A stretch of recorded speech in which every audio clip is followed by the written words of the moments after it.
సీతారామచంద్ర పరబ్రహ్మణే నమః. అయోధ్య చేరిన దశరథుడు నగరమంతా వైభవంగా పండగ చేయమని ఆదేశించాడు. పండితులకు సత్కారాలు, విందులు చేయించాడు. కొత్తగా పెళ్ళయిన వధూవరులతో అంతఃపురమంతా కళకళలాడుతోంది. దశరథుడు ఆయన భార్యలు నలుగురి కోడళ్లను చూసుకుని మురిసిపోతున్నాడు. ఒకనాడు దశరథుడు మంత్రి సామంత దండనాథ పురోహితులతో కొలువుదీర్చి వారితో కోసల దేశపు ప్రజానాయకులారా, ఇక్ష్వాకు వంశీయులు మా పూర్వీకులు, వారి దారినే మా పితృపితామహులు కూడా నడిచారు. నేను కూడా ఆ దారినే నడిచాను. ఇక రాజ్యభారం వహించే ఓపిక నాకు లేదు. రామచంద్రునికి పట్టాభిషేకం జరిపి నేను విశ్రాంతి తీసుకోవాలని అనుకుంటున్నాను. మీరందరూ అనుమతిస్తే శ్రీరామ పట్టాభిషేకం జరిపిస్తాను అన్నాడు. అందుకు ఆ కొలువులోని వారందరూ హర్షధ్వానాలు చేశారు. ప్రభు, శ్రీరాముడు రాజు కావాలని మా మనసులో ఉన్న మాటే మీరు చెప్పారు అని అందరూ ఏకకంఠంతో అన్నారు. జ్యేష్ఠ కుమారునికి రాజ్యాధికారము ఉన్నదని, అందులో రాముడు సమర్థుడు, పరాక్రమవంతుడు కనుక అందరూ అంగీకరించారు. వశిష్ఠుడు శుభముహూర్తం నిశ్చయించాడు. మంత్రి సుమంతుల వారిచే శ్రీరాముని సభామంటపానికి పిలిపించి దశరథుడు తన నిర్ణయం తెలియజేశాడు. పితృవాక్య పరిపాలకుడైన శ్రీరాముడు తలవంచి తండ్రికి నమస్కరించి, అంతా మీ ఇష్ట ప్రకారమే కానీయండి అని అందరి అనుమతితో తన మందిరానికి బయలుదేరాడు. రామునికి పట్టాభిషేకం జరగనున్నదని నగరమంతా తెలిసింది. ప్రజలు సంతోషంతో ఉప్పొంగిపోతున్నారు. పట్టాభిషేకానికి నగరంలో ఏర్పాట్లు భారీగా జరుగుతున్నాయి. నగరమంతా ఎటు చూసినా పూల తోరణాలు, మంగళ వాయిద్యాలు, నాట్యాలతో కోలాహలంగా ఉంది. దీపాలంకరణలో అయోధ్యానగరం వెలుగులు విరజిమ్ముతోంది. మేనమామల ఇంట ఉన్న భరత శత్రుఘ్నులకు కబురు పంపారు. పలు దేశాల రాజులకు, సామంతులకు ఆహ్వానాలు పంపించారు. కైకేయి తన మందిరంలో ఒంటరిగా ఉంది. ఆ సమయంలో ఆమె దాసి మంథర ఆదరబాదరగా వచ్చి నిలబడింది. మంథర మాట అంటే కైకేయికి ప్రాణం. ఆమె హడావిడి చూసి కైకేయి కారణం అడిగింది. అప్పుడు మంథర ఇలా అంది, అమ్మా, రాజుగారి ముద్దుల భార్యనని ఇన్నాళ్ళు మురిసిపోయావు. ఇప్పుడు చూడు, నీ పీకల మీదకు వచ్చింది. నీతో ఒక్క మాటైనా చెప్పకుండా నీ కొడుకు భరతుడు రాజ్యంలో లేని సమయం చూసి రామునికి పట్టాభిషేకం చేస్తున్నాడు. ఇకపై ఆ కౌసల్యాదేవిదే ఇష్టారాజ్యం. నువ్వు, నిన్ను నమ్ముకున్న నాబోటివారు ఇక వారి మోజేతి నీళ్లు తాగి బతుకు వెళ్ళబుచ్చాల్సిందే. చేసుకున్న వారికి చేసుకున్నంత మహాదేవా అన్నారు పెద్దలు. ఇన్నాళ్ళు దశరథ మహారాజు గారి గారాల భార్యవై మన్ననలు పొందిన నువ్వు ఇక ముందు దాసీదాని వలె జీవించవలసిన దుస్థితి దాపురించింది. అదే నా చింత. దానికే ఇంత హడావిడి అన్నది. మంథర మాటలు కైకేయి తలకు బాగా ఎక్కినాయి. తినగా తినగా వేము తీయనగను అన్నట్లు చెప్పగా చెప్పగా మంథర మాటలు రుచించాయి. మంథర మాయాజాలంతో కైకేయి మనస్సు మారింది. రామునిపై ఉన్న ప్రేమానురాగాలు మరిచిపోయింది. మంథర మాయాజాలంతో మైకం కమ్మింది. మంథర, నేను నా బిడ్డ బాగుండాలనే నా మంచి కోరే హితవు చెప్పావు. నా మనసులోని మాట సాధించే వరకు అన్న పానీయాలు ముట్టను అన్న కైకేయి మాటలు విని సంతోషంతో మంచి మాట చెప్పావమ్మా అన్నది మంథర. తరువాత, అమ్మా, పూర్వం ఒకనాడు మహారాజు గారు నీకు 2 వరాలు ఇచ్చారు, గుర్తున్నదా? వాటిని ఇప్పుడు కోరుకో. ఒకటి భరతుడికి పట్టాభిషేకం, రెండోది రాముని వనవాసం. అడవులకు పోయిన రాముడు తిరిగి రాజ్యాధికారి కాకుండా 14 ఏళ్లు వనవాసం చేయాలని షరతు పెట్టు. మంథర మాటలు కైకేయిపై బాగా పనిచేశాయి. స్త్రీ సహజమైన కార్పణ్యం, అసూయ ఆమెలో కలిగాయి. వెంటనే కైకేయి వస్త్రాభరణాలు తీసివేసి నల్లటి చీర ధరించి శోకమందిరంలో ప్రవేశించి దశరథ మహారాజుకు కబురు పంపింది. రాముని పట్టాభిషేకానికి ఏర్పాట్లలో నిమగ్నుడై ఉన్న దశరథుడు ఆనందంతో ఈ విషయం మొట్టమొదట చెప్పడానికి కైకేయి మందిరానికి వచ్చాడు. మందిరంలో కటిక నేలపై పరుండి శోకిస్తున్న కైకేయిని చూసి దశరథుడు భయపడిపోయాడు. మందిరంలో ఆభరణాలు చెల్లాచెదురుగా విసిరివేయబడి ఉన్నాయి. దేవి, ఏం జరిగింది? నీ శోకానికి కారణమేమిటి అని ప్రాధేయపడ్డాడు. కైకేయి కసిరి కొట్టింది, చీత్కరించుకుంది. అయినా దశరథుడు, దేవి నీకేమి కావాలి అంటూ బ్రతిమలాడాడు. కైకేయి కోపంతో, మహారాజా, ఒకసారి దేవతలతో మీరు యుద్ధం చేస్తున్నప్పుడు మీ రథచక్రం శీల ఊడిపోయింది. నేను నా వేలును శీలగా ఉంచి రథచక్రం పడిపోకుండా కాపాడాను. మీరు విజయం సాధించారు, గుర్తుందా? అప్పుడు నాకు 2 వరాలు ఇస్తానని వాగ్దానం చేశారు అన్నది. అవును, తప్పకుండా నీవు కోరుకున్నప్పుడు ఇస్తాను. రఘువంశరాజులు ఆడిన మాట తప్పరు. నీకు ఏమి కావాలో ఇప్పుడే కోరుకో అన్నాడు దశరథుడు. అయితే వినండి. ఒక వరం 14 సంవత్సరాలు రాముణ్ణి అరణ్యాలకి పంపించాలి. 2వ వరం నా కుమారుడైన భరతుడికి పట్టాభిషేకం చెయ్యాలి. ఇవే నా 2 వరాలు, వెంటనే అమలు జరిపించండి అన్నది. దశరథుడు నిర్ఘాంతపోయాడు. జీవోత్సవంలా నిలబడిపోయాడు. మాతృత్వంతో శ్రీరాముని ఎంతగానో ప్రేమించిన కైకేయి మాటలు దశరథుడికి ఆశ్చర్యాన్ని కలిగించాయి. శ్రీరామునిపై ఉన్న వాత్సల్యంతో దీనంగా అర్థించాడు. అవి తప్ప మరేవైనా కోరుకోమన్నాడు. కైకేయి ససేమిరా వినలేదు. కైకేయిని నిందించాడు దశరథుడు. ప్రాణ సమానమైన శ్రీరామునికి వనవాసం తలుచుకుంటేనే గుండెలు గుబేలమంటున్నాయి. అసలే వృద్ధాప్యం, దానికి తోడు ప్రాణానికి మిన్నైన రాముని వనవాసం. అమిత దుఃఖంతో విలవిలలాడుతూ రామా రామా అంటూ పిచ్చివాడిలా మతి చలించిన వాడిలా అయి కైకేయి మాటలు దశరథుని గుండెల్లో గుణపాలై గుచ్చుకున్నాయి. పిడుగులాంటి వార్త వినగానే మహావృక్షం నేల కూలినట్లుగా నేల కొరిగిపోయాడు. వద్దు కైకా, వద్దు. నా చిన్నారి రాముని అడవుల పాలు చెయ్యొద్దు. నీ చేతులతో గోరుముద్దలు తినిపించిన రామునికి అంత శిక్ష విధించద్దు. రాముడు లేనిదే నేను జీవించలేను అంటూ కన్నీరు మున్నీరుగా విలపించాడు దశరథుడు. దశరథుడు ఎంత వేడుకున్నా కైకేయి తన నిర్ణయాన్ని మార్చుకోలేదు. అప్పుడు కైకేయి రామునికి కబురు పంపింది.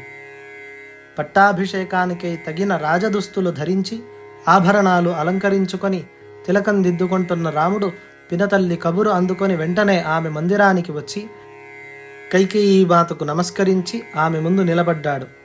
అప్పుడు కైకేయి దృఢస్వరంతో రాముణ్ణి ఇలా ఆజ్ఞాపించింది. రామా, నువ్వు నారవస్త్రాలు ధరించి 14 ఏళ్లు వనవాసం చేయాలని మీ తండ్రి గారి ఆజ్ఞ. నీ స్థానంలో భరతుడు రాజు కావాలని వారి ఆశ. అప్పుడు రాముడు, అమ్మా, నా వలన తండ్రి గారు దుఃఖించకూడదు. నాన్నగారు మీకు ఇచ్చిన వరాలు వ్యర్థం కాకూడదు. ఇక్ష్వాకుల వంశకీర్తి ప్రతిష్టలు ఏనాటి నుండో వంశపారంపర్యంగా వస్తున్నాయి. వాటికి భంగం కలిగించకూడదు. నేను సంతోషంతో నీవు కోరిన 2 కోర్కెలను నెరవేర్చడానికి తక్షణమే అడవులకు ప్రయాణమై వెళతాను అని అన్నాడు.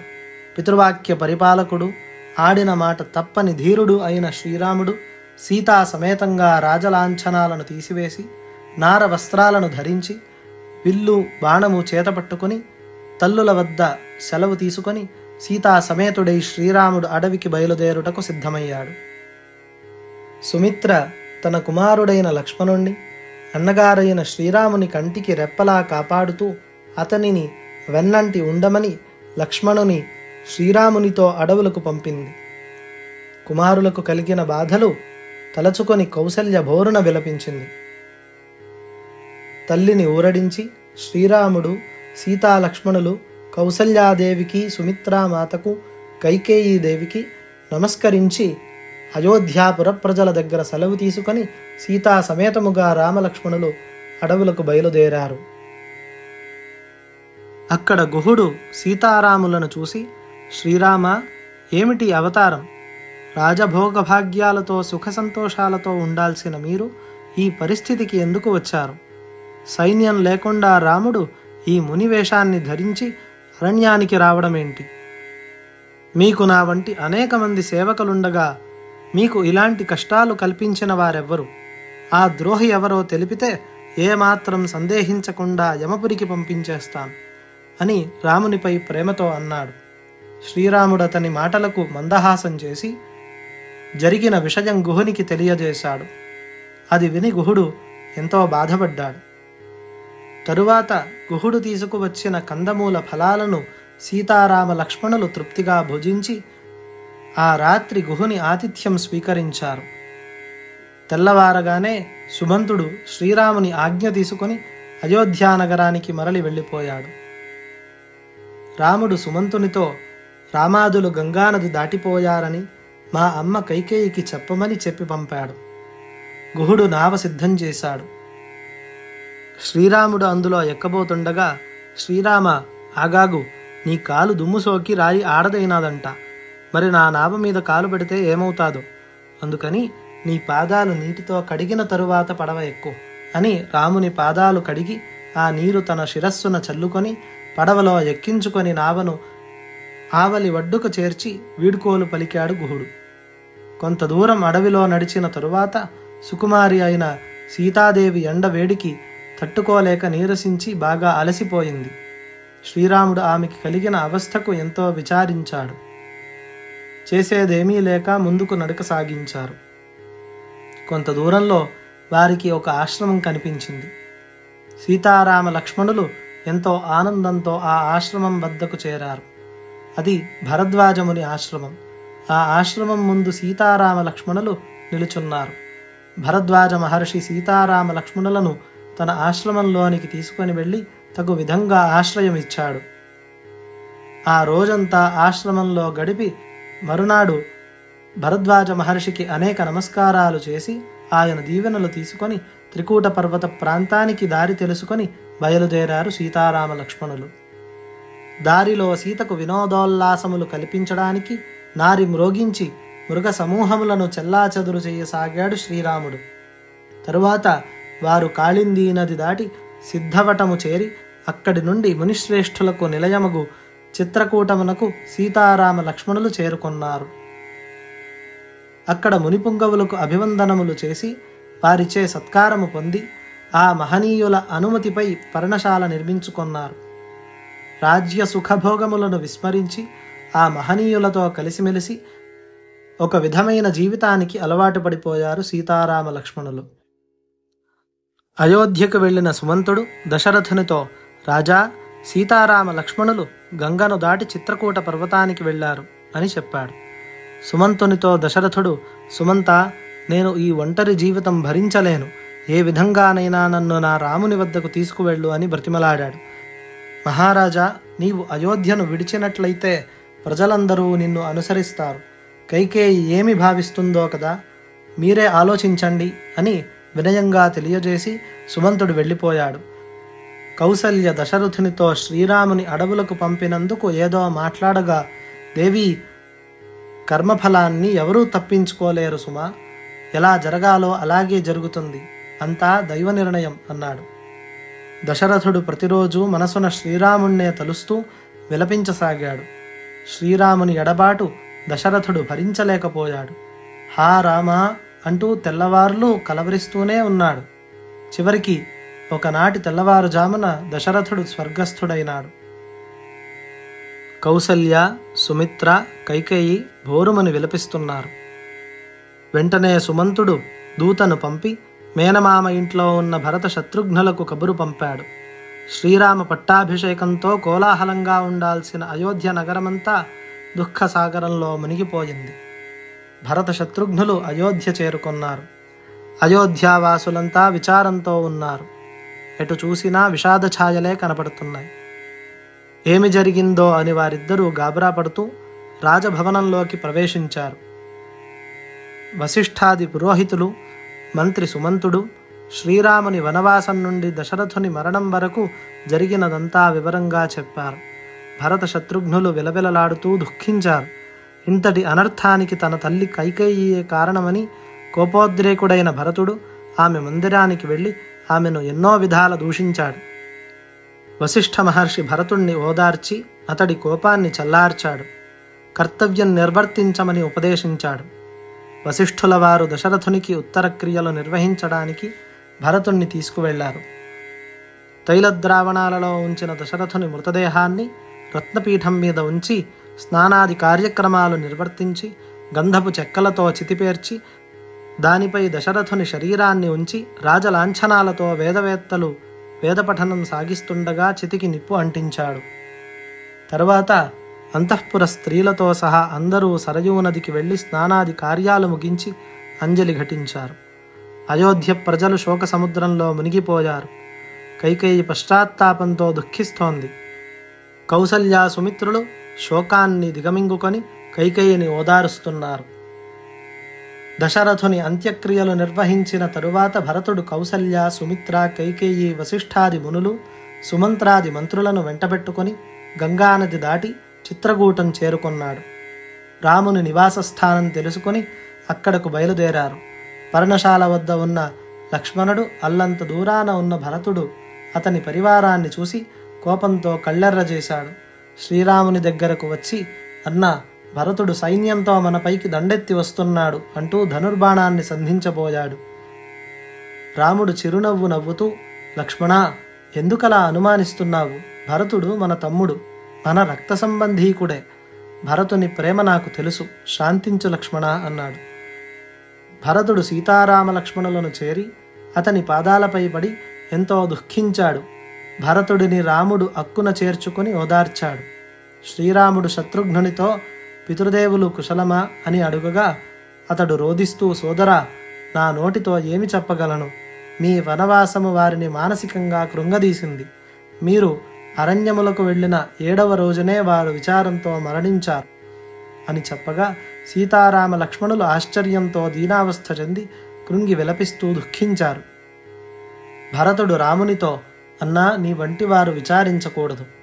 పితృదేవతల రుణం తీర్చుకోవడమే తక్షణ కర్తవ్యం అని చెప్పాడు. సీతారామ లక్ష్మణులు మందాకినీ నదిలో స్నానమాచరించి మనస్ఫూర్తిగా తండ్రిని తలుచుకొని తిలోదకాలు ఇచ్చారు. అనంతరం పితృదేవునికి దుఃఖిస్తున్నటువంటి రాముణ్ణి చూసి దేవతలు సైతం ఆశ్చర్యపోయారు. శ్రీరాముడు కౌసల్య, సుమిత్ర, కైకేయి మాతల దగ్గరకు వచ్చి నమస్కరించి భరతుడితో వచ్చిన పరివారంలోని వారందరినీ పలకరించి వారందరి యోగక్షేమాలు అడిగి తెలుసుకున్నాడు. భరతుడు, అన్నా, మా అమ్మ రాజ్యకాంక్షతో విజ్ఞత మరచి నిన్ను అడవికి పంపి ఎంతో ఘోరమైన తప్పు చేసింది. నాకు రాజ్యంపై కోరిక లేనేలేదు. రాజ్యాధికారం జ్యేష్ఠుడికే కాని నాకు అర్హత లేదు. ఈ రాజ్యం నీది. నీవు అయోధ్యకు వచ్చి రాజ్యాధికారం స్వీకరించు అన్నాడు. సోదరా భరత, నీ ఆదర్శం అభినందనీయం. తండ్రి గారికిచ్చిన మాటలు నెరవేర్చకపోవడం రఘువంశానికి మాజని మత్స అవుతుంది. ఆయన కోరిక నెరవేర్చడం ద్వారా వారి ఆత్మకు శాంతిని కలుగజేయడం పుత్రులుగా మనం నిర్వహించాల్సిన కర్తవ్యం. మన వంశగౌరవాన్ని పెంచాలే కానీ కళంకం తీసుకురాకూడదు. కైకేయి మాతకు నేనిచ్చిన మాట నిలుపుకోవాలి. ఆమె కోరిక ప్రకారం నీవు రాజ్యపాలన చేయక తప్పదు అన్నాడు రాముడు. భరతుడు ఎంత చెప్పినా వినకుండా పితృవాక్య పరిపాలనే తనకు ముఖ్యమని, వనవాస దీక్ష పూర్తి అయిన తరువాతనే అయోధ్యలో అడుగు పెడతానని తెలిపాడు. అయిష్టంగానే భరతుడు రామాజ్ఞను శిరసావహిస్తానన్నాడు. కానీ ఒక షరతు పెట్టాడు. అన్నా, నీ పాదుకలను ఇస్తే వాటికి పట్టాభిషేకం చేసి నీ తరపున నేను రాజ్యభారం వహిస్తాను.